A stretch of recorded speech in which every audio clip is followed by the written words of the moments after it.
Estamos hoje no distrito do Porto, na Escola Secundária Gonçalves Zarco, em Matosinhos. Hoje vamos falar de eleições, isto como subtema daquela pergunta genérica que deixamos em todas as escolas, de norte a sul de Portugal continental. Democracia, para que te quero? O tema de hoje são as eleições. A nossa politóloga é a Daniela Nunes, que é conselheira científica, coordenadora científica desta iniciativa da TSF, em parceria com a Direção-Geral de Educação. Olá, boa tarde a todos. Estamos aqui hoje numa altura muito especial e muito oportuna para falar do tema e principalmente do subtema que nos traz aqui à Escola Secundária João Gonçalves Zarco, que são as eleições, como disse o Fernando, porque estamos no rescaldo do nosso próprio momento eleitoral, não é? Por isso é de certeza uma temática sobre a qual todos terão muito a dizer e para a qual também é muito importante que os jovens contribuam, mesmo que alguns de vocês ainda não possam votar, talvez alguns já tenham idade. O fundamental aqui, ainda assim, é integrar-vos no debate e fazer-vos sentir que também têm uma voz e que podem fazer uso dessa voz em sociedade e no âmbito da nossa evolução democrática. Como sabem, a democracia é, por definição, o poder do povo e, nesse sentido, as eleições, portanto, os momentos eleitorais, o momento de votar, podemos dizer que é o principal instrumento que permite que esse poder do povo seja exercido. São as eleições que dão voz às pessoas, aos cidadãos e que permitem que cada um de nós participe diretamente nas decisões políticas que moldam a nossa sociedade, a nossa economia, a nossa administração pública, por aí fora. Portanto, onde não há eleições, evidentemente não há democracia. E às vezes, mesmo onde há eleições, pode não haver democracia. Há casos paradigmáticos, por exemplo, o da Rússia, mas isto quer dizer que as eleições, entre outras ferramentas das democracias liberais, servem para nos direcionar e para para nos integrar, aliás, num conjunto de práticas e comportamentos que são não só desejáveis, mas também necessários para a saúde de quaisquer regimes democráticos. As eleições servem ainda, por outro lado, para garantir o fator representatividade, que eu sei que vamos aqui debater hoje. Asseguram, por outro lado, também a alternância do poder, no sentido de evitar que um mesmo grupo se mantenha no governo indefinidamente, como acontece nos autoritarismos e, aliás, como acontece no caso que citei. E, por outro lado, ainda as eleições são fundamentais para o incentivo à participação cívica, não só a dos jovens, mas a de todas as camadas da sociedade, assim como para o fortalecimento do nosso sentimento de pertença a uma comunidade e para o nosso envolvimento na vida pública e na causa pública. Portanto, no fundo, o momento eleitoral é o grande bastião democrático, se é que podemos utilizar esta expressão, porque é o nosso grande momento de protagonismo democrático também. Votar é um direito, mas também é um dever cívico e é muito importante, sobretudo numa altura de tamanha desinformação, de campanhas maliciosas e falsas também nas redes sociais e não só, já para também não falar no desinteresse das camadas mais jovens da sociedade em relação aos assuntos políticos, que depois também se traduz numa outra questão ligada às eleições, que é uma questão muito importante, que é a abstenção. Portanto, iniciativas como esta são muito importantes para que vocês estejam alerta para a relevância das eleições e, obviamente, para a relevância da democracia como um regime político. Não vou adiantar-me muito mais, estou curiosa para perceber o que é que vos vai na alma acerca destas temáticas, por isso desejo boa sorte a todos e que vos saiam bem as vossas intervenções. Temos alunos do 12º ano nesta iniciativa a decorrer em Matosinhos e hoje, falando de eleições, é curioso, é a primeira vez até que temos alunos que já votam, que já são eleitores, e um deles está neste primeiro painel, é o Rodrigo Oliveira. Rodrigo, tens 19 anos. Exato. Já votaste, gostaste de votar pela primeira vez, foi importante. Como é que foi isso? Sim, eu senti que foi importante. Esta foi a minha segunda vez a votar. Eu senti que foi importante e que foi algo que foi feito com cabeça, não pode ser algo só chegar lá e escolher. Portanto, informaste primeiro. Exatamente. E tu e a Inês Soares prepararam-nos aqui nos vossos tópicos, deixaram-nos aqui algumas reflexões. A começar pelas fragilidades da democracia. Inês Soares, bem-vinda. Olá. Que fragilidades são? Tem aqui uma nota que eu tirei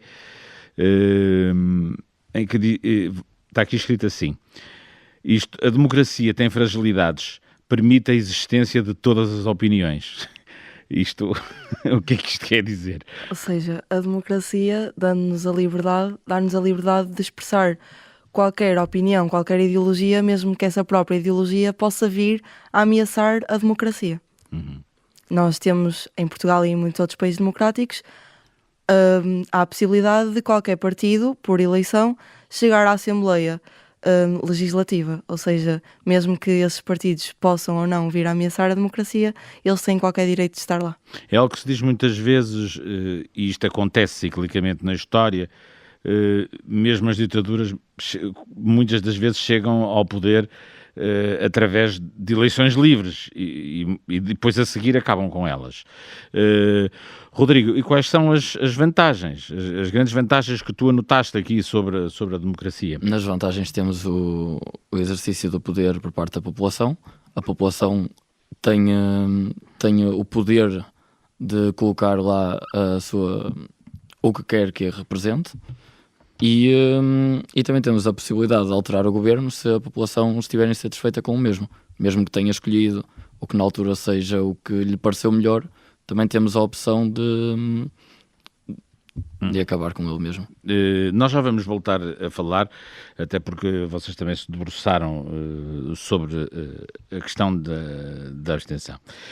Depois temos aqui um desafio do Pedro Martins, e que é sempre um tema polémico e recorrente em Portugal e noutros países, noutras democracias. Então, liberdade ou obrigatoriedade de votar? Em que é que ficamos, Pedro? Por acaso, quando eu comecei a trabalhar este tema, ao início pensei que o voto devia ser obrigatório. Mas quanto mais eu pesquisava e refletia, cheguei à conclusão que... Mas porquê é que achaste que devia ser... Vamos saber primeiro porquê é que achaste que devia ser obrigatório. Porque ia ter uma maior representatividade política, uma maior cidadania ativa, e isso é bom para a sociedade, entendo ou não. Mas então, tu foste pesquisando e chegaste à conclusão... Que a obrigatoriedade do voto não ia resolver os verdadeiros problemas da democracia, que são como, por exemplo, a corrupção. Esta obrigatoriedade do voto não... Vamos simplificar isso e dizer o voto obrigatório... Não ia levar a nada. Não? Não é isso que faz uma democracia mais liberal, não é isso que torna um país mais desenvolvido. Eu não acho que seja um dos fatores que leva à prosperidade. Uhum. E em que é que tu te baseias para dizer que, nas tuas investigações, como é que tu chegaste lá? Ou seja, tu entraste com uma ideia, isso é interessante. Entrar com uma ideia e sair com outra. Sim. Quer dizer que tu leste, que tu te informaste, que tu procuraste a informação e que sobretudo, estavas aberto a ter opiniões diferentes, a ir buscar informação diferente. Dito de outra maneira, não foste buscar informação que sustentasse a tua ideia inicial.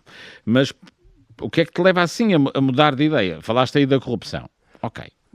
Mas tens aqui outros pontos que tu escreveste como sendo uma fragilidade. Falas da tirania da maioria. Estou interessado em perceber isto. Explica-me lá. É que a democracia são maiorias, não é? Sim, exato. O facto de, em eleições, a maioria ganha no governo. Sim. Mas quantos mais votos tivermos, mais deputados elegemos para o governo. Enquanto a minoria, menos deputados tem para o governo. Querendo ou não, essa representatividade é baixa. Ou seja, havendo mais abstenção, é isso que estás a dizer? Poucos tomam a decisão por muitos? Não. Ou eu percebi mal? Explica-me melhor. Tem calma, que nós temos tempo. Vamos lá. Eleger deputados. Certo? Quanto mais votos um partido receber, maior representatividade tem no governo. A vontade da maioria. E quando estava a falar neste caso, quando eu refiro estes pontos, eu estou a referir este ponto como um problema que a democracia tem, mas não tanto quanto isso influencia na obrigatoriedade do voto. Uhum. Quais são as vantagens do voto obrigatório? Eu só vejo uma vantagem, que é uma cidadania mais ativa e a representatividade política maior. As pessoas estão mais representadas no governo, já que a abstenção não seria tanta, quer dizer, mais pessoas estão a votar, mais representatividade o país tem. Ou mais representatividade têm as pessoas. Representatividade haverá sempre, nem que votem só 20%. Clara Vilar, a tua colega, que vai intervir agora, debruçou-se precisamente sobre a democracia representativa. Olá, Clara, bem-vinda. Olá. E então, que vocês têm sido recorrente em tudo, isto é só uma constatação de facto, não é um juízo de valor. Começam sempre pelos pontos fracos e pelas fragilidades. Não são vocês os únicos alunos. Isto acontece também nas outras escolas para onde temos passado. Então, e tu tens aqui alguns apontados. Ora diz-me, por favor, democracia representativa, os nossos representantes. E tu destacas aqui como uma fragilidade a falta de ética. Conta-nos tudo. Então, eu acho que a nossa representatividade neste país, pelo menos, além de viciada, temos deputados que não, na parte da ética, que lhes falta um bocado de ética, que agem, por exemplo, no Parlamento como se não fosse, ou como se estivessem num café, digamos assim, o que eu acho incorreto, porque a população que vê vai achar que aquilo é uma total brincadeira, ou seja, muda também a percepção que a população tem para com os nossos representantes, não é? Acredito também que a nossa representatividade está um bocado viciada, porque há uma elite homogénea de representantes, de políticos, e por aí acredito que o povo já simplesmente vota por votar, que escolhe quem já está lá, porque já não estão assim tão conectados com a democracia e com a política, porque acreditam que nada vai mudar. Nós temos tido alguns fenómenos. Sim, agora no momento aconteceu. Não só o do Chega, que já começou há 5 anos, tivemos há alguns anos o caso do Bloco de Esquerda, que também agora ficou reduzido a um deputado, mas que foi um partido de protesto que chegou aos 19 deputados, se não estou em erro. Depois houve mais lá para trás coisas que nem eu bem me lembro, mas não é a primeira vez. Tem havido fenómenos que acontecem em Portugal de novos partidos, de novas ideias que surgem. Acredito que há fenómenos, mas depois voltamos sempre ao mesmo, não é? Portanto, tu não acreditas verdadeiramente, achas que isto são os mesmos? São as mesmas pessoas? Tu falas de uma elite homogénea? Sim, essa elite homogénea tem mais a ver com o tipo de pessoas que nós temos no partido. Eu acredito que está... por favor, no partido, no Parlamento. No Parlamento, peço desculpa. Tem a ver com o facto que eu acho que é uma elite homogénea no sentido de o tipo de pessoas, de onde vêm, como chegaram até lá, é muito padronizado, digamos assim. Eu acredito que isso também afasta um bocado a própria representatividade e as pessoas que nós temos no Parlamento da população e vice-versa, porque não vemos os nossos problemas, pelo menos a população não vê os seus problemas ali representados, porque essas pessoas estão afastadas da realidade que o país, ou a maioria do país, vive. Mas tu achas que, portanto, nesta democracia representativa que nós temos, que os deputados, e é deles que estamos a falar, que são os deputados que nós elegemos, e depois daí é que sai um governo, e a única eleição direta, além das autarquias, temos a do Presidente da República, que é por sufrágio direto e universal. Tu achas que eles estão desfasados, estão demasiado afastados da realidade? E que realidade é essa? Mas... A realidade da maioria do povo, como por exemplo sabemos que acredito eu que tenho a certeza, que o índice de pobreza em Portugal está a aumentar ou está estagnado há anos. Isso, como o Zé Povinho diria, os engravatados, famosos engravatados. E é aí que eu falo que é o que o povo vê, já não se vê representado porque aquela realidade está muito afastada do povo.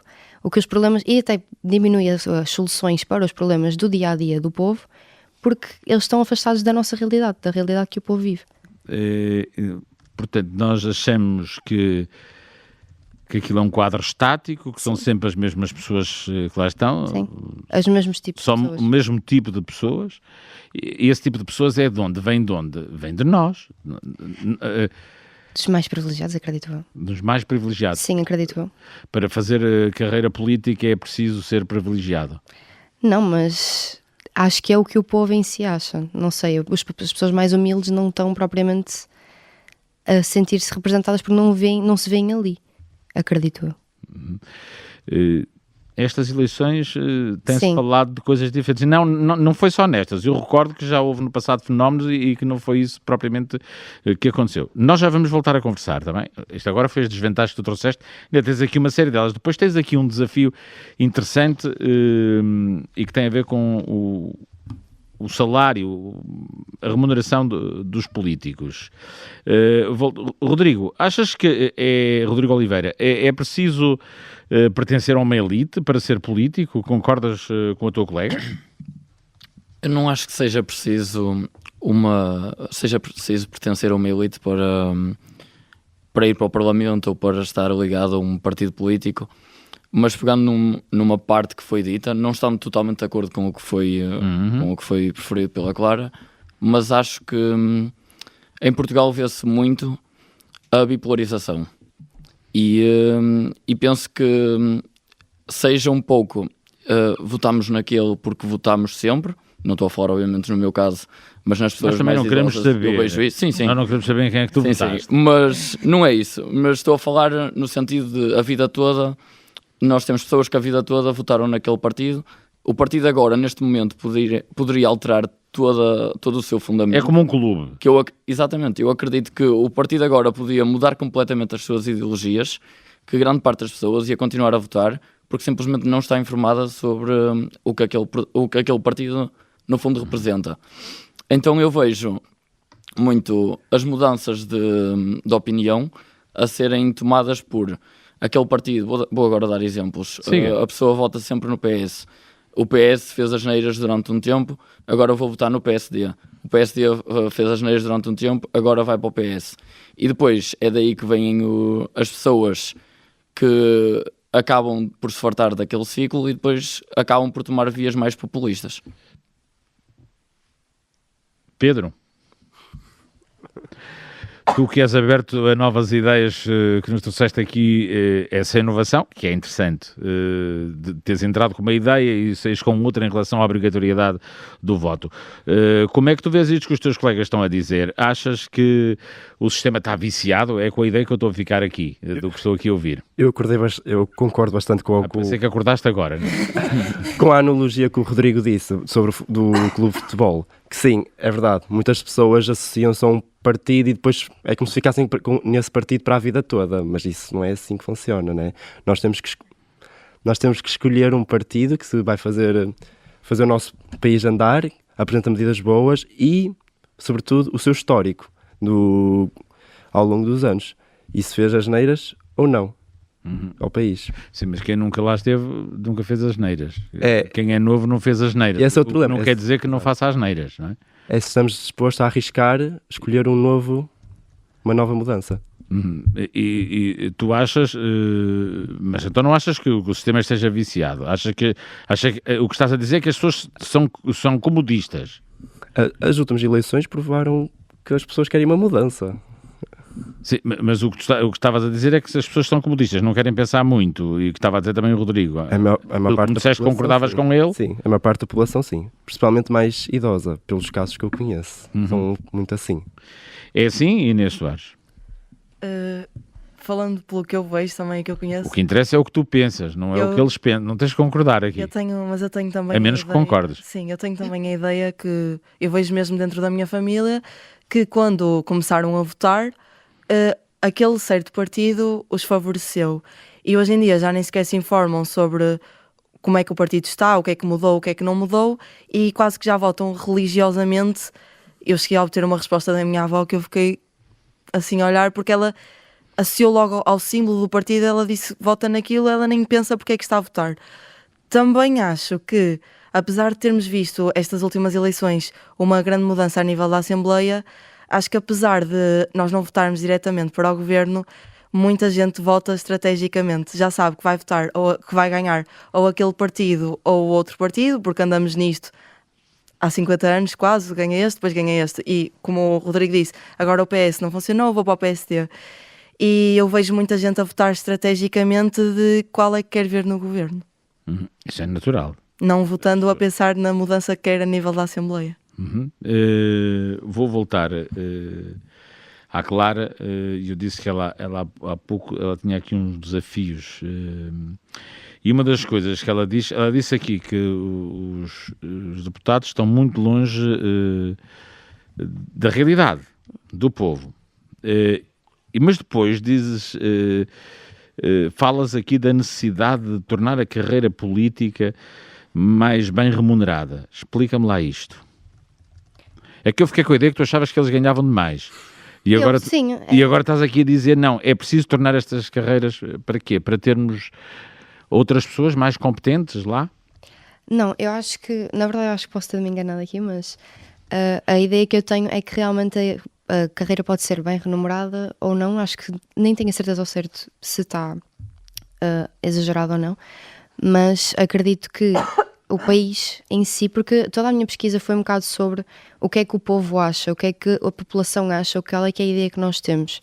E a ideia que o povo acha é que eles estão ali a receber imenso, e muito provavelmente mais do que o que deviam, e que nós estamos ali a pagar para as pessoas estarem, porque em relação à ética, porque é o que está a acontecer agora e é o que eu vejo no Parlamento, que a falta de ética está a levar aquilo a virar basicamente uma conversa de café, uma conversa de esplanada. Sim, como tu disseste há bocado, mas sabes que também às vezes a linguagem viva, a retórica faz parte de um debate vivo. As imagens, as metáforas fortes também fazem parte. Tu achas que, assim falando mais direto, que o nível está a ficar muito baixo? Sim, é isso. Demasiado. Mas, no entanto, queres mudança, queres que as coisas sejam mais... Eu acho que tem de haver uma mudança, mas como os meus colegas disseram, está um ciclo vicioso. O senhor falou de vários episódios em que outros partidos, ou de esquerda ou de direita, mais extremistas, subiram, mas acabamos sempre por voltar ao mesmo. Por exemplo, até então, acabamos sempre por voltar ao famoso PS e PSD. Acredito que está viciado e não sei até que ponto é que vai mudar alguma coisa agora, espero que sim. O sistema está viciado ou somos nós que estamos viciados? Somos nós que estamos viciados. Nós eleitores, sim, não é? Sim, com certeza. Somos nós que elegemos, por isso. Portanto, estamos aqui com a questão de que não queremos pensar muito, não é? Sim, acredito que o povo como já dizia aqui, é religiosamente. A Inês explicava aqui há bocado a história de um familiar, da avó neste caso, que pronto, vota naquele e todos falam como sendo um clube. Tu falas também aqui da necessidade de haver depreende-se das tuas palavras, uma renovação na política, mas pronto, tu aqui tens uma vantagem, pelo menos não queres que saiam de lado todos os que já lá estavam. Tu queres que entrem alguns novos. Explica-nos lá isto. A combinação dos mais novos com os mais velhos. Acredito que as pessoas que lá estão têm o seu conhecimento porque já estão lá a trabalhar há muitos anos, ou seja, têm consciência do que estão a fazer e conseguem ter uma ideia de como funciona muito melhor do que os mais novos, como tudo. Uma carreira, quando se começa-se pelo início, e quem já está lá mais tempo já tem mais conhecimento. E acredito que a combinação dos ideais das pessoas mais novas, que sabem muito provavelmente sabem qual é que são as dificuldades, nem que sejam por amigos ou colegas ou família, sabem que há dificuldades, e depois as pessoas mais velhas que já estão lá a trabalhar há mais tempo e já sabem como funciona. Inês, mas os partidos podem mudar, não é? Mesmo internamente, podem mudar, fazer como fez o Pedro, que é entrar com uma ideia e perante os factos. O que é que tu achas que poderia ser feito, por exemplo, na lista de deputados que é apresentada para tentar mudar isto, para chegar então mais os políticos, os eleitos, mais aos eleitores? Eleitores que somos nós todos. Os deputados também são eleitores, porque eles também votam, não é? Nós ouvimos muitas vezes a dizer o povo português falou, os políticos dizem muitas vezes esta frase, pois eles também são do povo, não é? Porque eles também votam, mas o que é que tu achas que poderia ser feito nos partidos? Eu gostava de pegar num tema que a Clara Sim. falou, que foi da população achar que os partidos estão, que os políticos que nos representam estão ali a encher o bolso, como se costuma dizer, e pegar um bocadinho no que o Rodrigo falou de... Isso agora parecia a tal linguagem de café que disse, que disse a Clara. E pegar um bocadinho no que o Rodrigo falou de depois a população acabar por ir atrás de partidos populistas. Nós ouvimos falar muitas vezes dos tachos e a população tem muita percepção que há demasiados cargos a nível político e que estão a usar o dinheiro dos contribuintes para lhes pagar o salário, e às vezes até se fala na existência de menos deputados na Assembleia. E é uma coisa que eu não concordo. Acho que deve haver o máximo de representatividade possível e acredito que quantos menos deputados a população puder eleger, menos essa representatividade vai existir. Tu estás a falar da distribuição depois pelos círculos eleitorais, porque há zonas que têm, de facto, muito menos gente, né? Nem todas as cidades têm a dimensão do Porto, ou do Distrito do Porto, ou do Distrito de Lisboa, ou Aveiro, ou Braga. Portanto, há cidades muito mais pequenas que hoje já elegem só 2 deputados. Rodrigo, o que é que pode ser feito para acabar esse ping-pong de que tu falavas aqui? Tu que és eleitor, efetivo. Daí ser eleitor e não estar lá, porque é fácil apontar, mas a verdade é que para acabar com esta, como eu disse há bocado, esta bipolarização, isto tem que partir de nós, que somos eleitores. E eu acho que daí ser fundamental a educação política, principalmente nos mais jovens, porque eu acho que não seja essencial, mas é mais difícil dar agora educação política às pessoas mais velhas. Então devíamos apostar fortemente nos jovens e é algo que eu acho que não vejo, porque pelo menos, dando o meu exemplo de que já votei, eu fui procurar por os meus meios, porque eu quis procurar, porque não houve nada que me chegasse, que eu acho que devia ser mais simplificada a maneira como os jovens têm acesso ao conhecimento político. Então, e como?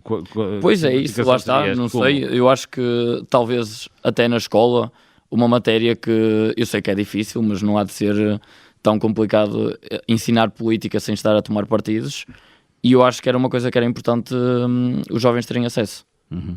Pedro, que mudanças é que tu nos sugerias?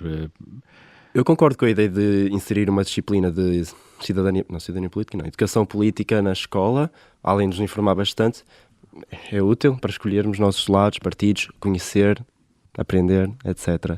Mas discordo com a ideia de ser difícil, porque eu tenho um exemplo da disciplina de História que informa-nos bastante sobre política ao longo da história e os professores não nos ensinam de forma a tirar partidos, e mesmo assim eu aprendo sem ser influenciado. Por isso eu acho que é bastante possível inserir a disciplina de educação política nas escolas. Fica aqui um desafio. Vamos às notas intermédias de Daniela Nunes, que é a nossa conselheira científica e politóloga.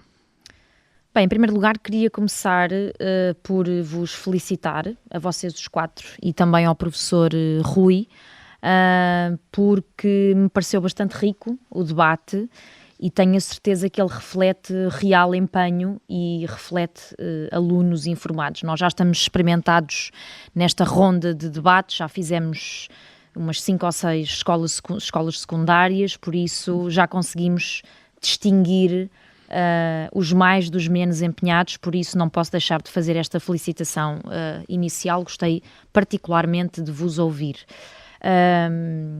E concordo com muitas coisas e muitas das vossas preocupações e muitos dos vossos alertas são também as minhas preocupações e os meus alertas. Sobre o tema propriamente dito, gostava de começar por vos dizer que também concordo aqui com o Fernando quando ele diz que eleições dão origens a fenómenos. E é mesmo assim. Por exemplo, e também se falou aqui, a tirania da maioria. Somos nós, eleitores, que damos origem à tirania da maioria, assim é. Que é um termo cunhado, não sei se vocês sabem, por Alexis de Tocqueville. Aqueles mais interessados por ciência política já hão de ter ouvido falar. Aqueles que porventura se interessarem de futuro e que até sigam esse caminho na faculdade e na vossa vida adulta, hão de certamente cruzar-se com este autor e com este termo também, com a tirania da maioria, que é muitas vezes originária deste bipartidarismo, da bipolarização, como a denominou o Rodrigo, porque as pessoas, ao optarem por A ou B, portanto, como vocês exemplificaram, PS e PSD, na verdade dão origem a uma maioria que depois deixa o resto dos grupos, dos pequenos grupos, à mercê desta maioria, e isto é uma das fragilidades da democracia. Como dizia Winston Churchill, a democracia é o pior dos regimes políticos, com exceção de todos os outros. Portanto, ela obviamente tem defeitos, só que tem um bocadinho menos defeitos do que todas as outras alternativas. Também se falou aqui de um fenómeno que também pode ser visto como uma fragilidade, creio que foi a Clara, que é o fenómeno do elitismo, e que é real, eu concordo. Esse elitismo faz com que aconteça um afastamento entre, precisamente, essa elite política e a realidade popular. Cada vez mais o fosso é maior, e isso acaba por conduzir a um terceiro fenómeno de que falou o Rodrigo, que é o enverdar pela via do populismo como remédio para a tirania da maioria, para este elitismo e para este fosso entre governantes e governados. Portanto, os fenómenos eleitorais são muitos, quer os mais participados, quer os menos participados. Nos menos participados ainda temos o fenómeno da abstenção, que não falámos agora aqui muito, mas porventura poderemos dar mais atenção na segunda parte do debate, e os mais participados podem dar origem, como vocês falaram, não só aos vícios, portanto, aqui esta alternância que anda sempre gira ao disco e toca ao mesmo, como também a protestos resultantes da desilusão em relação a esses vícios, portanto, como por exemplo foi, e penso que o podemos dizer aqui sem tabus, o voto no Chega. O crescimento do Chega não é fruto única e exclusivamente do número de pessoas que de repente passou a adorar as ideias do Chega. É fruto de um conjunto, também é fruto, assim é que é, de um conjunto de pessoas que passaram a desiludir-se com as ideias e com as propostas dos seus antigos partidos. É o chamado voto de protesto. Já estou a alongar-me muito, estou a ver aqui o Fernando a mexer-se muito na cadeira ao meu lado, por isso concluo só dando-vos outra vez os parabéns, gostei muito de vos ouvir. E temos, mais uma vez, eleitores na mesa. Rodrigo Pinheiro, que é também da Associação de Estudantes, o presidente da Associação de Estudantes. Rodrigo, foi boa a experiência? Não falhaste ao teu dever cívico de votar? Votei logo pela manhã. É? Portanto, mal começava o dia, já estava lá eu a votar. E foi uma experiência simples. Foi o senhor da mesa de voto, o presidente, até comentou que era a minha primeira vez a votar, porque é verdade. E fiquei na dúvida se tinha posto o X no quadrado certo. Depois vim para cá a pensar, será que pus o X direito? Será que dobrei bem o voto? Eu acho que são dúvidas que têm toda a gente, principalmente então nós que somos os primeiros eleitores, ainda nos acontece mais. Foi a primeira vez que tive a experiência, apesar aqui na escola já termos feito eleições, mas aquilo foi algo sério, uma coisa mesmo importante e que impacta a nossa vida. Uhum. Temos um outro eleitor na mesa, que é o Afonso Neto. Foi a primeira vez também? Sim. Foi? Sim. E tu também tiveste estas dúvidas? Eu, por acaso, estava um bocadinho nervoso, porque ele... Não me digas que puseste várias cruzes. Não. Não, mas quando eu olhei para aquele momento de assinalar a cruz, eu fiquei, eu tenho mesmo o poder de voto e de mudar as coisas. E ele tinha ido, fui sempre acompanhado com os meus pais e ver, mas a sensação de poder votar foi, e de ser maior de idade e de poder contribuir, gostei mesmo muito. Uhum. Isso é interessante, mas vocês não se assustem nenhum nem outro, porque eu às vezes, já voto há alguns anitos, há 3, quando estou a ver se a cruz está bem feita, porque tenho medo que o meu voto seja anulado. Eu acho que temos que ter atenção também a isso, e que isso é algo importante. Meus amigos, estamos hoje então aqui para falar de eleições e temos várias reflexões que nos chegam da vossa parte. Ora, o Rodrigo propõe-nos falar dos métodos eleitorais. Vamos lá, Rodrigo. Voltando um bocadinho a falar do que se falou no grupo anterior sobre Força. o poder da maioria, é que os nossos votos não são verdadeiramente representativos. Porque, por exemplo, um círculo eleitoral, por exemplo, de Porto, tem 40 deputados. E não todas as pessoas que vivem no Porto não votaram nos mesmos partidos, isso é óbvio. E só vão eleger deputados os partidos com mais votos. Agora, aqueles partidos mais pequenos, por exemplo, o REIR, que tem uma forte presença no Porto, não vai eleger ninguém. Esses votos são desperdiçados por si só. E onde é que está o problema? Uma pessoa a votar vai muitas vezes votar naquele que quer para a Assembleia e não vai votar naquele estratégico, como se referiu, não naquele que quer verdadeiramente. Porque se fôssemos um sistema realmente... Ou seja, vai votar no que acha que pode ganhar. Não acha que pode ganhar, não naquilo que representa mesmo a sua opinião. Porque muitas vezes vai dizer, o meu voto não vai valer para nada. E é que muita gente acontece isso e decide, mais vale não ir votar, ou voto nestes porque vão ser estes a ganhar e vão formar governo mais tarde. E eu acho que o nosso sistema de voto, de escolher só uma opção, eu posso votar, concordar muito com o partido, mas não concordar com tudo. Eu posso ter votado num partido que até milito e não concordar com todas as opções, a gostar, esta ideia é boa, mas aquela também é. E nós, quando estamos a eleger para uma maioria, não estamos só a eleger a maioria, é a maioria que vai governar, não é a vontade do povo concreto, não é toda a gente, porque senão a Assembleia seria muito diversa e com outros partidos e com outras opiniões. Eu acho que aí há um erro e que estamos a falhar. Isto aqui eu estive a pesquisar, obviamente, e se talvez mudássemos o método de voto, poderia complicar. Em vez de votarmos só numa opção, escolhermos as que nós preferimos.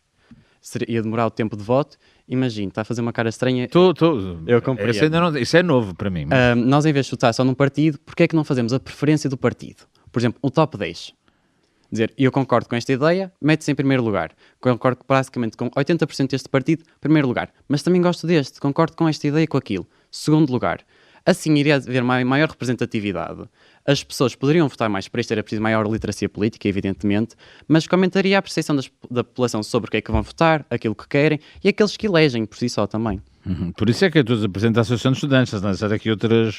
Também votaste em algumas da outra lista, algumas ideias da outra lista. Eu não votei na outra lista. Não era possível. Mas incluí ideias da outra lista no nosso plano eleitoral e mesmo durante estes anos que nós tivemos à frente. Exatamente, só não mudam os burros, portanto é preciso aproveitar as coisas boas. Isto é uma ideia inovadora que o Rodrigo aqui nos traz. Afonso, tu que já foste votar, começando aqui pelos eleitores, vocês serão a seguir, também estão à porta para serem eleitoras. Como é que tu achas que isto devia ser feito? Concordas com esta ideia do Rodrigo? A ideia é bastante interessante, só que penso que vai dar imenso trabalho. E eu acho que cada vez mais as coisas têm que ser simples e rápidas, porque, por exemplo, nós jovens estaríamos mais propensos a fazer isso, mas será que as pessoas de mais idade ou com alguma doença ou algo assim estaria disposto a fazer o que tu propuseste? E tínhamos de ter conhecimento de todo o plano eleitoral dos partidos. E o que o Rodrigo vai dizendo que sim, com a cabeça é que isto é de facto uma ideia que eu não tinha visto, parecia quase o festival da canção, portanto nós íamos dando os pontos conforme até depois no fim via-se. Quero voltar ao teu trabalho, agradeço-te isto porque é importante. Nos círculos eleitorais tu encontras, tal qual como temos, encontras vantagens e desvantagens. Achas o nosso método bom? Precisava de uma profunda alteração? O que é que do que tu pesquisaste, a conclusões chegaste? Em si é um método bom, porque representa as vontades da população, mas, por exemplo, eu se quiser eleger mais deputados, apesar de ser menos população, se um partido estiver interessado em ganhar isto, vai concorrer maioritariamente para o interior, porque é que são círculos mais pequenos e os votos valem mais. Portanto, é mais fácil conquistar um círculo do interior, portanto, mais um deputado, do que conquistar um círculo do litoral, como o Porto e Lisboa. Portanto, eu recordo uma eleição onde o PSD e o PS ganharam um distrito por uma diferença de 15 votos.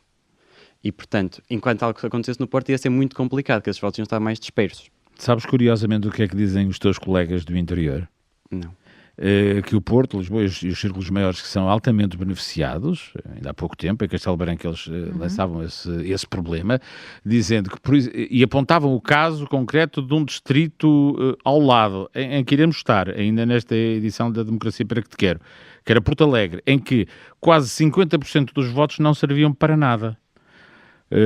porque como só elege 2 deputados, metade dos votos expressos não serviam para nada. Também pode acontecer, mas tanto acontece no interior como no litoral, porque há muitos votos que são desperdiçados. 90% dos votos Acredito nisso. expressos no Porto ou em Lisboa elegem deputados. Acredito nisso, mas mesmo assim são 10% de votos, disse 90%, 10% não são representados. E lá são 50%. Lá passam para 50%, mas é sempre mais fácil eleger deputados lá se um partido apostar forte nesse círculo eleitoral. Por exemplo, se um partido que quer muito chegar à Assembleia, é muito mais fácil chegar a 150 mil pessoas do que chegar a 1 milhão de pessoas. Portanto, é mais fácil um partido que queira realmente estar na Assembleia, se concorrer a um círculo pequeno, pode ser concorrer e pôr toda a apostar nesse círculo, é muito mais fácil eleger do que se fosse para o Porto. Uhum. Nós já vamos voltar a conversar. Bárbara, tu propões-nos refletir tudo isto que estamos aqui a falar, que é sobre o funcionamento da democracia. Ora então, do que ouviste até agora, o que é que tu tens a acrescentar? Se é que tens alguma coisa a acrescentar sobre esta discussão? Tenho sobre os métodos eleitorais, porque é uma proposta muito interessante, mas também é muito complicada. Há uma agora que está em mesa também, que é elegemos o partido, mas elegemos também depois o cabeça de lista para estas eleições, ou seja, eleições diretas. Eleições diretas, que também acho que é um método muito confuso, mas que também está a ser proposto. O nosso método não é perfeito, mas eu acho que é o mais viável. Entretanto, sobre o método de Donde e sobre a Assembleia, que também é sobre o meu tema, nós temos muita pouca representatividade, e pegando também no que os meus colegas anteriormente disseram sobre uma bipolarização dentro da Assembleia, mas que agora se nota que estão a crescer novos partidos, estão a diminuir outros, e um tema muito perguntado que é: devemos aumentar os deputados? Na minha opinião, 230 acho que são... Não, o que é perguntado é ao contrário, devemos diminuir o número de deputados. Exatamente, também há uma proposta que é diminuir. Eu acho que não, porque nós devemos ter sempre maior representatividade na Assembleia, mas isso também depende com o método que nós usamos. Portanto, nós podíamos aumentar para 250, por exemplo, mas se o método continuasse... Exatamente, nós já tivemos. Se este método continuasse, íamos aumentar também aqueles partidos que já são grandes e se calhar poderia não acontecer aquela representatividade que nós queremos. Portanto, se calhar não é tanto sobre os deputados que estão na Assembleia, mas sim o método de eleição. A nossa Constituição prevê entre 180 e 230, mas não há, a legislação para haver menos deputados nunca houve consenso entre os partidos para que pudessem ser 180, ou seja, mas está lá escrito. É verdade. Número mínimo 180, número máximo 230. Tu achas, no fundo, que dentro do que existe não está mal como está a representatividade, até tu achavas que podíamos ir um bocadinho além? Sim. Temos alguns partidos que às vezes não conhecemos tanto ou não têm aquela visibilidade como nós esperamos porque não estão na Assembleia da República. Deixa-me questionar-te sobre isto. Isso poderia passar, por exemplo, que é uma discussão que acontece sempre quando há eleições legislativas, um círculo nacional, ou seja, em que todos esses votos de que falávamos aqui, os 10% no Porto, os 50% em Porto Alegre, fossem todos juntos e pudessem eleger deputados? Ou era isso? É isso que... Sim, também podia funcionar assim, mas quando nós elegemos estes mais deputados, estávamos se calhar a dar mais visibilidade àqueles partidos mais pequenos, e não significa que o interior vá votar nesses partidos mais pequenos. Significa só que em vez podíamos ter um cabeça de lista, por exemplo, a representar todos os partidos, mas isso também poderia não ser possível, porque nós não podemos, cada cidadão tem o seu direito de fundar um partido e não podíamos chegar lá e cada um fundar todos os partidos e estarmos todos nós representados. Portanto, também seria um bocado complicado essa via. Voltaremos a falar. Ana Moreira, lá Ana. Ora, tu queres nos falar sobre campanhas eleitorais, que é algo que é sempre importante em eleições, não é? E tu dividiste, lá está, entre os pontos fracos e os pontos fortes. Tu falas muito aqui de propaganda, por exemplo, começas por dizer que os comícios na realidade servem para muito pouco. Ora, explica-nos lá isso. Sim, eu nunca acompanhei muito campanhas políticas de perto, mas de facto os comícios foi sempre aquela coisa que eu ignorei nas campanhas porque eu não sinto que gerem assim tanto impacto. Acho que os comícios reúnem pessoas que já vão decididamente votar nos partidos e não convencem novos eleitores que estão confusos ou indecisos, e também sinto que os comícios é um pouco show-off, é o líder a querer que as pessoas gravem vídeos para meter nas redes sociais, e não é tanto sobre o que eles querem fazer, o que eles pretendem fazer, mas é mais, olhem como nós reunimos tanta gente aqui e fazemos tanto barulho. Portanto, eu acho que a nível de propostas e de tirar dúvidas aos eleitores, os comícios não funcionam assim tão bem. Isso é o marketing político, faz isso, Sim. não é? Mas é importante. É importante, mas eu acho que eles agora podem apostar nas Para redes fazer sociais. chegar a mensagem. Sim, está bem, mas tu disseste que eles vão para lá fazer umas coisas para depois pôr nas redes sociais, mas nas redes sociais também tem que se pôr o que é mais favorável, não se vai Sim. pôr o que é contra. Mas eu acho que esse trabalho as redes sociais fazem de outra forma que não é necessário os comícios. Eu não acho que os comícios, a nível de elucidar o eleitor, funcionem muito bem. É nesse aspecto que eu critico os comícios. Nós temos sido surpreendidos, e porque é um ponto que também abordas aqui, fomos surpreendidos até no último, e não é a primeira vez que isto acontece, debate com alunos de outras escolas, que eles vão buscar muito a informação aos órgãos de informação tradicionais, porque não confiam no que está na internet. No entanto, tu dizes aqui nas tuas notas que a comunicação social, a TV, a rádio, que é o que nós somos, a TSF, que não apanham o tal público mais jovem. Queres-nos explicar isto? Eu acho que o mais jovem mesmo fica pelas redes sociais. Claro que também vai ver os debates e isso. Por exemplo, a rádio não acho que seja mesmo onde os jovens ficam para ver as campanhas políticas. A televisão, ok, mas eu acho mesmo que as redes sociais. E acho que a televisão é muito mais para os adultos que ficam depois do jornal a ver os debates e não tanto para a geração. A geração quer um vídeo rápido, quer um vídeo TikTok onde eles em 60 segundos dizem exatamente o que querem, com legendas grandes e cores vibrantes. E acho que é por isso que a televisão, que embora seja importante, porque acho que é na televisão que realmente percebemos o que é que os partidos querem, porque eles estão naquele momento a debater uns com os outros e é natural, é cru, é o que eles realmente pensam, mas eu acho que não apela tanto às gerações cada vez mais novas. A democracia é também, a Daniela não sei se concorda com isto, mas por acaso depois ela poderá explicar, é também a contradição, e nós também somos feitos de contradições, não é? Porque tu por um lado disseste-nos aqui chega de show-off e tu dizes nós queremos letras grandes e...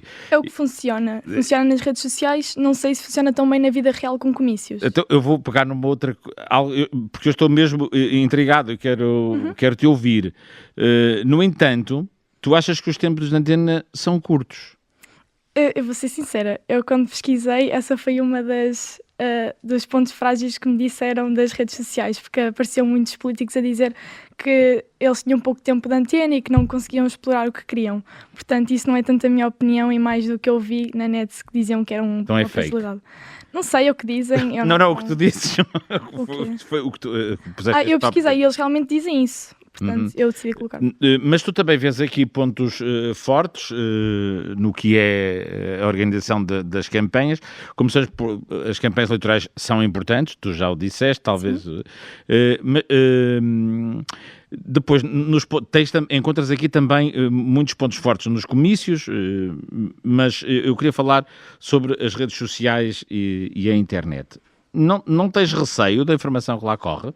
Tenho, esse é uma dos pontos negativos que eu coloquei, porque muitas vezes com esta vontade de viralizar e de ter likes e de captar a atenção dos jovens, os políticos reduzem muito o discurso que usam nas redes sociais para algo muito irónico e muito simples e suavizam muito as suas propostas e depois dá aso a desinformação. Simplificam muito. Sim, simplificam muito.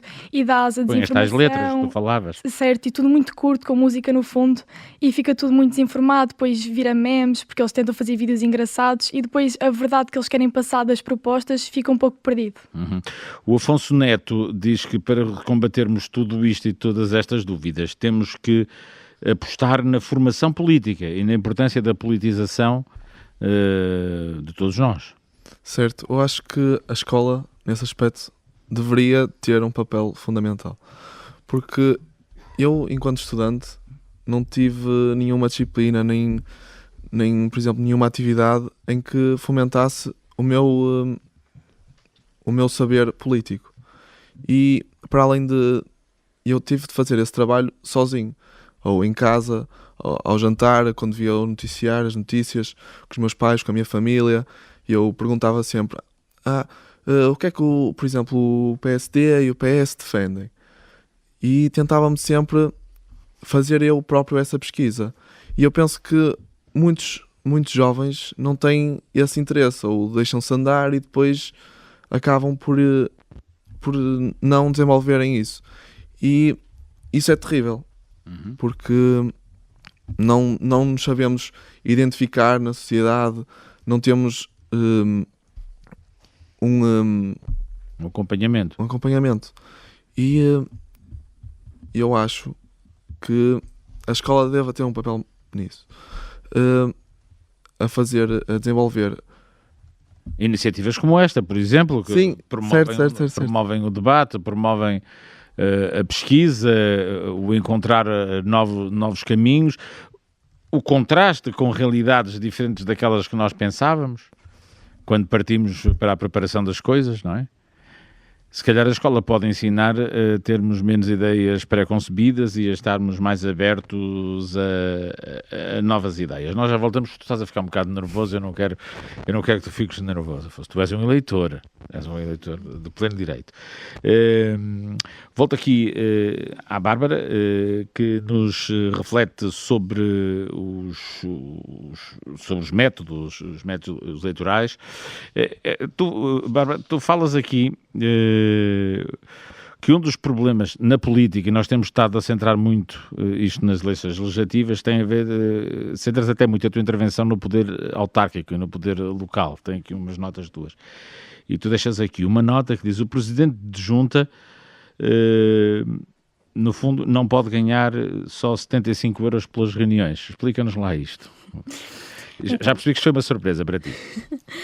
Não, nós temos as câmaras municipais e as juntas de freguesia, que são muito importantes. Nós também pensamos sempre na Assembleia da República, logo esquecemos do poder local e aquilo que nós temos direito, e é o que mais está próximo do cidadão, onde nós conseguimos resolver os problemas, onde nós conseguimos resolver as nossas dificuldades e ter as nossas intervenções. É quando sentimos o Estado mais perto de nós, não é? Exatamente. E por isso tem a União de Freguesias, que é uma das medidas que agora se querem separar. Algumas freguesias querem se dividir. Querem voltar ao que eram. Exatamente. E eu acho que tem muitos pontos positivos, como, por exemplo, maior representatividade,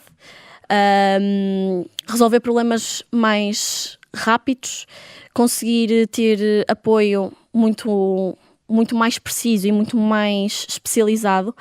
Mas, por exemplo, eu pensei naquela proposta que é: se as freguesias se dividem, então vamos ter mais presidentes de freguesia. Presidentes de junta. Presidentes de junta, exatamente. Tu até sentas aqui um bocado especificamente no Conselho de Matosinhos, não é? Sim. Que agora eram 10, passaram a 4 e agora vão voltar a ser 10. Sim. Mas se nós dividirmos, por exemplo, nós temos agora 10 pessoas. Se nós dividimos essas 10 pessoas, o número poderá se manter. Portanto, o salário do presidente de junta poderá se manter e não há gastos da despesa pública para isso.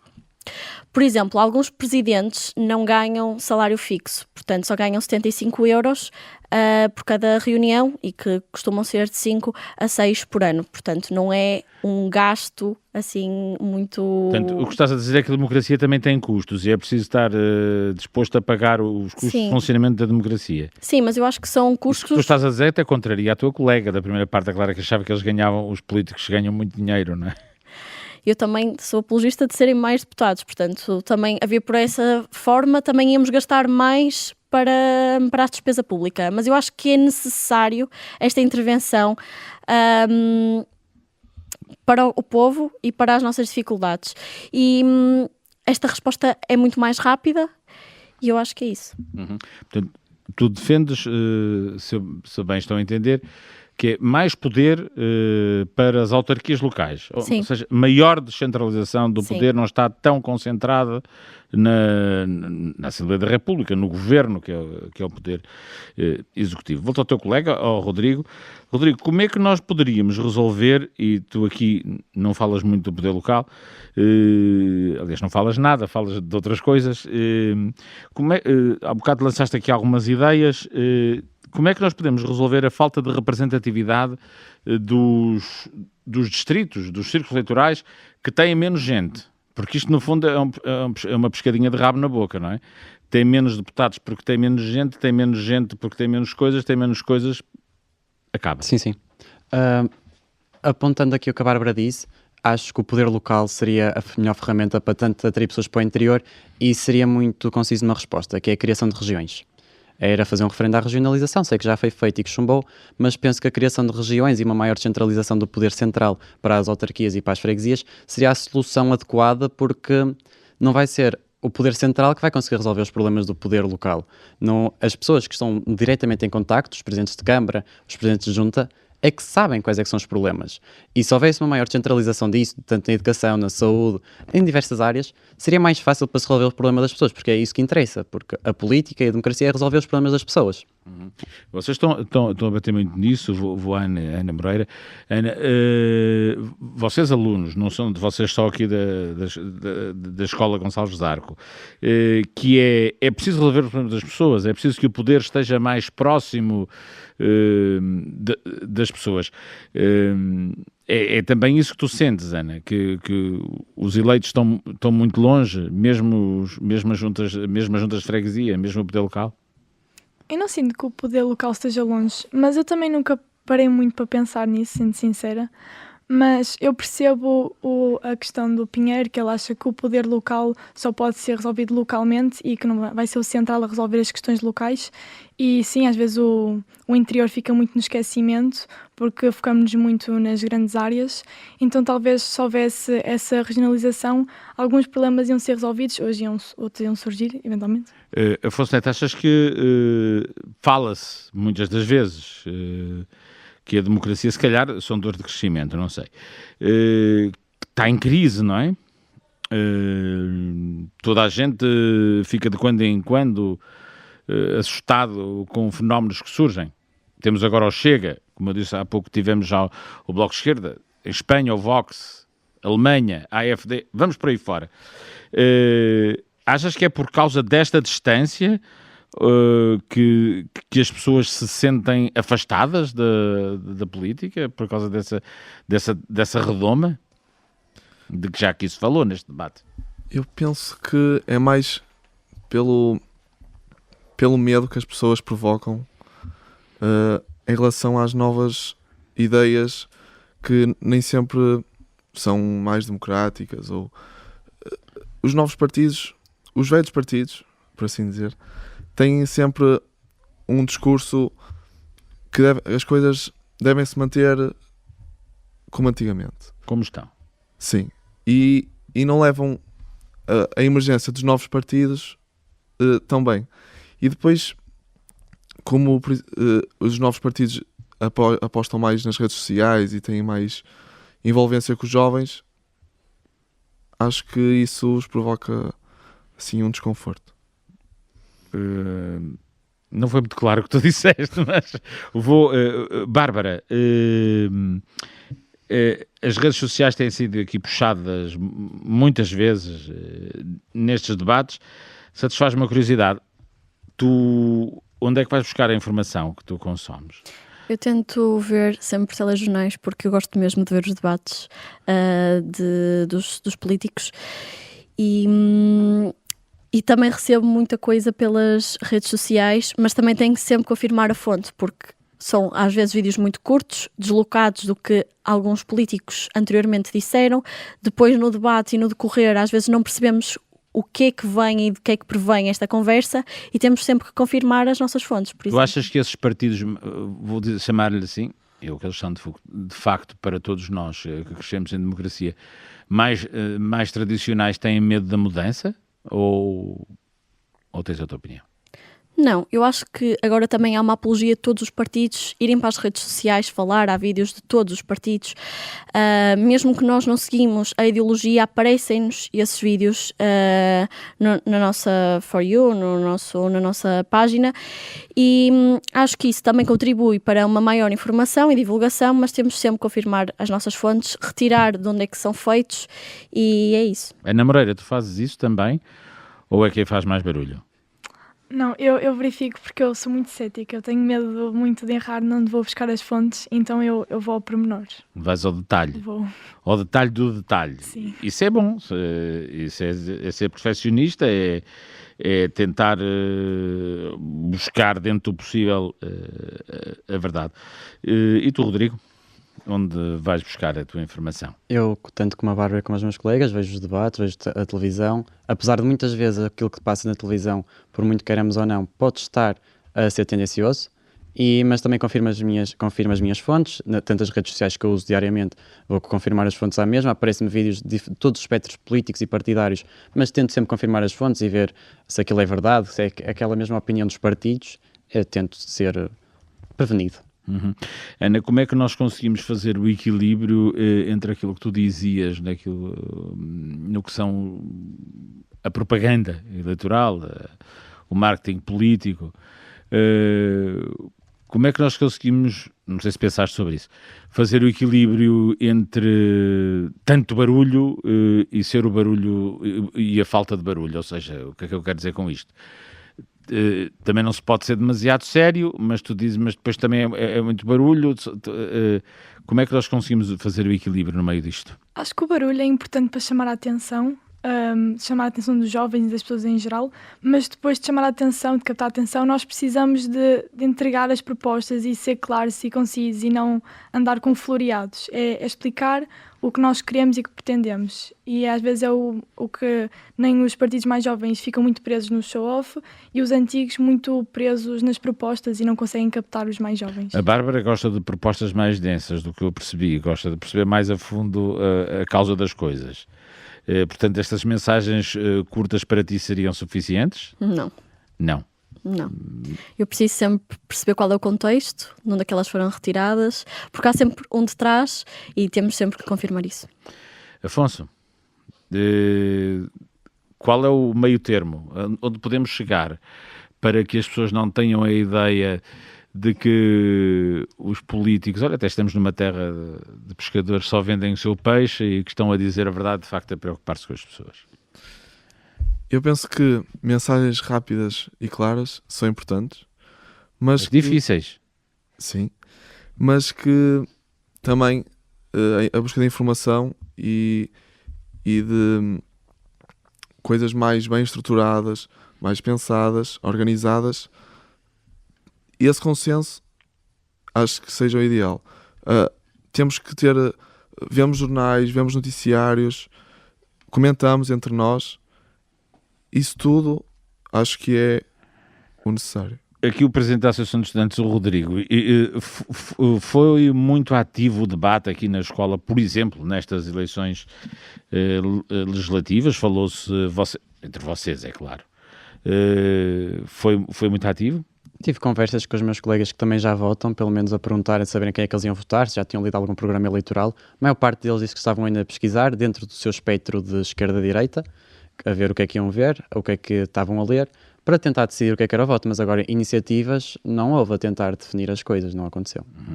Eu agradeço muito a vossa participação, as vossas reflexões que aqui trouxeram e que é próprio de quem está a chegar agora, digamos, ao mundo adulto, ao mundo dos eleitores. Os que não estão lá vão chegar em breve, e se há algo que se pode retirar daqui, é importante aquilo que a escola pode fazer por todos. Vamos às conclusões deste debate, às notas da nossa conselheira científica, a politóloga Daniela Nunes. Obrigada, Fernando. Acho que há aqui uma conclusão que é comum às vossas intervenções, às intervenções dos quatro, que é, obviamente, a necessidade de adaptação das metodologias, portanto, das ferramentas políticas às novas gerações e, se quiserem, à nova realidade, designadamente à realidade digital, que é cada vez menos ligada aos instrumentos, vamos dizer, convencionais da política, os tradicionais. A Ana, em particular, falou aqui da inutilidade dos comícios e da possível teatralização desses momentos para fingir fortes congregações populares. Eu percebo, não estou a dizer que concordo, mas percebo o que dizem, ou quem disse que o público mais jovem não liga a estas iniciativas. Portanto, nesse sentido, é urgente que os partidos e que a democracia se adaptem, ainda que estas iniciativas e que estes comícios e estes momentos sejam muito próprios não só da vida partidária, mas também da própria vida democrática. Gostava só aqui também de sublinhar uma coisa que penso que concordam os quatro, daquilo que eu vi.